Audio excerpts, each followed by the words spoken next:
You ever realize just how fast your whole life can get put on display, not on your terms, but for everybody to gawk at, just because you decided to move out of the wrong neighborhood? Yeah, that's what happened to me.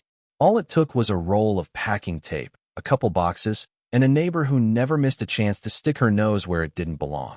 You know what I mean?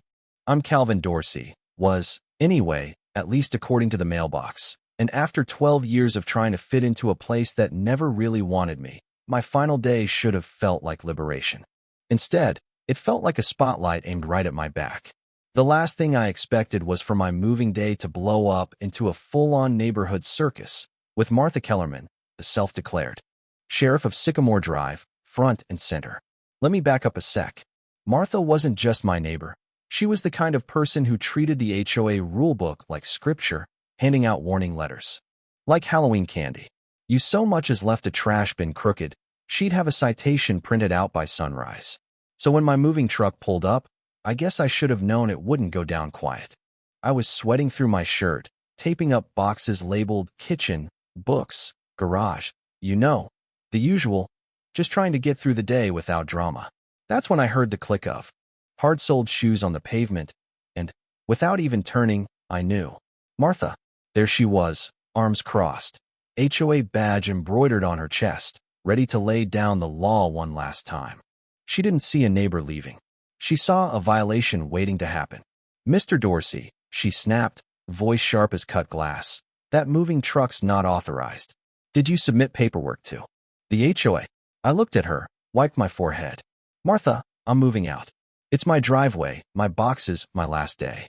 But she just shook her head, treating me like a trespasser in my own home. Like the last 12 years meant nothing. She actually had the nerve to say, "You'll need to prove you're the owner." And in that moment, I knew exactly how this was going to go. Neighbors peeking out. Behind curtains, some already drifting outside, the whole thing building up to an audience. I should have just laughed, but all I could do was grit my teeth and keep stacking boxes, each slam louder than the last. But Martha wasn't done, not by a mile. She dialed her phone, voice all high and official. "Yes, I'd like to report suspicious activity on Sycamore Drive. I'm not kidding." She called the cops on me for moving out of my own house.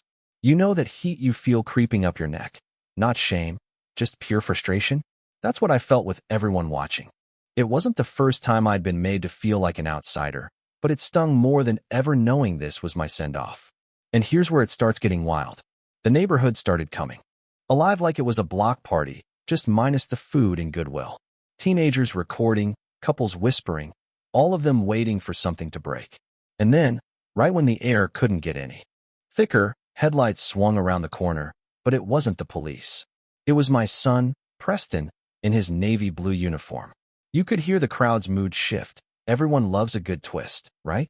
Now, Preston's the kind of guy who doesn't need to say much.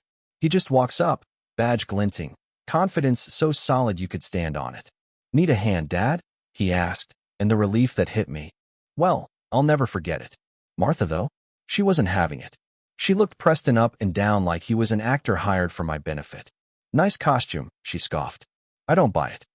Preston stayed calm, cooler than I ever could be. "Ma'am, I'm with Arlington PD. Here's my badge. My department ID. Call dispatch if you want." But Martha doubled down, claiming anyone could buy a badge online, waving off his credentials like they were Monopoly money. By now, neighbors were picking sides. A few, like old Gerald across the street, started speaking up. "Martha, you're making a scene," he called, and that only made her dig in deeper. It got uglier. Martha accused me of being a problem neighbor, late trash bins, grass half an inch too high, unsanctioned barbecues. She flung out every petty grievance she'd ever dreamed up, while Preston tried to talk her down, steady and by the book. But Martha wasn't just stubborn, she was desperate. "You think you can intimidate me? You're trespassers, both of you." She planted herself right in front of the truck, arms wide like she could hold back a moving van with sheer willpower. Preston gave her every chance, badge, ID, even encouraging her to call the department. The crowd was murmuring, the tension ratcheting up with every word. And Martha? She was past reason. Finally, Preston told her straight, "Ma'am, you are under arrest for obstruction." That's when she lost it, slapping his hand away, screaming that she was being attacked, fighting even as Preston gently but firmly cuffed her. The neighbors just watched, some horrified, some, honestly, relieved it wasn't them. It all felt surreal. My own son, in uniform, forced to arrest a neighbor for blocking my right to move out. And just then, the real patrol car pulled up. Officers got out, taking it all in. Me sweating by the truck, Preston holding Martha, who was still shrieking about fraud and harassment. Gerald and Ryan, the teenager with the phone, both stepped up to vouch for us. She wouldn't accept his ID, blocked the truck, hit his hand. I got it all on video. The officers listened, and I could see it on their faces. They knew what this was. "We'll log the incident, review the recordings," one officer said to Preston. "But from what I'm seeing, you acted by the book." Martha, red-faced and furious, kept screaming she'd sue us all, but nobody looked scared. If anything, most looked tired of her, tired of the drama.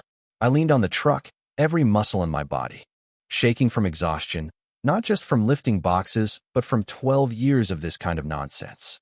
Preston came over, his voice gentle. "You okay, Dad?" And all I could do was laugh. Not happy, not angry, just done. "Moving out was supposed to feel good," I said, "but now it feels like I'm just closing the last page of a book I never wanted to read." Neighbors started drifting away. Gerald said quietly, "She went too far today." Most of us saw it, but we stayed quiet. Maybe we shouldn't have. That hit me. Silence can hurt just as much as words sometimes.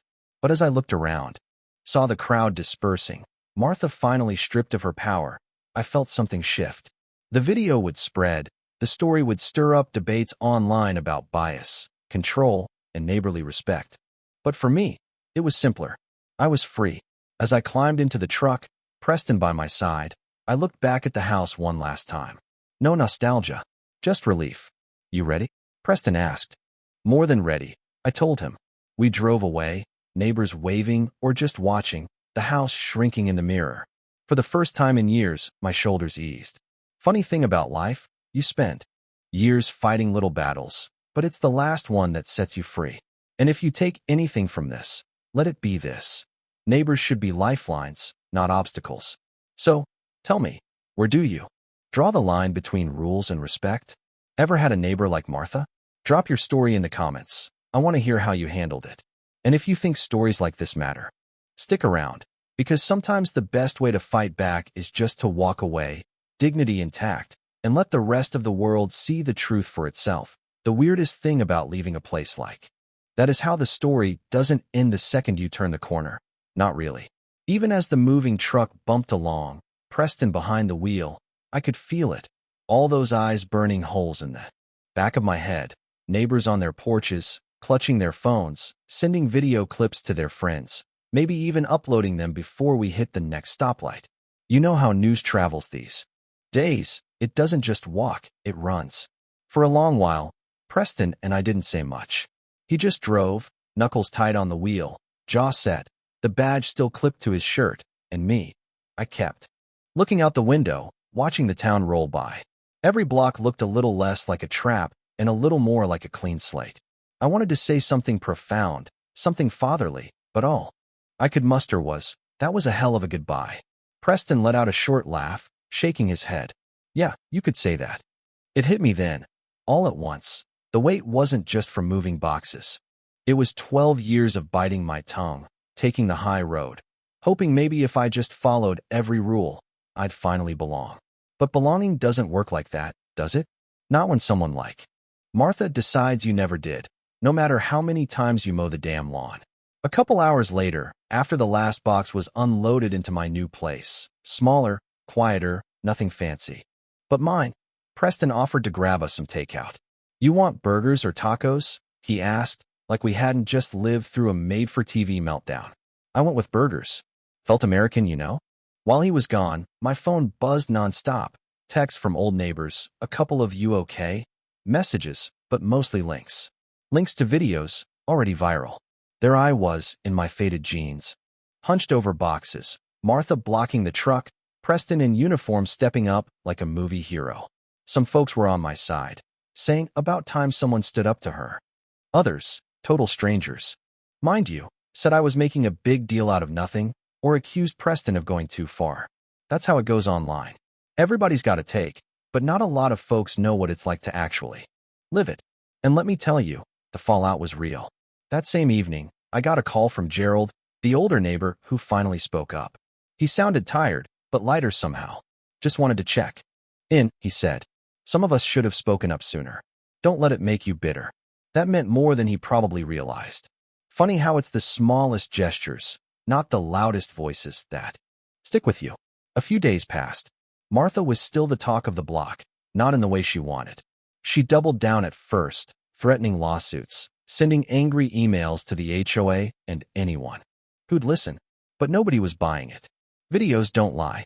By the weekend, I heard she'd taken a leave of absence from the HOA board.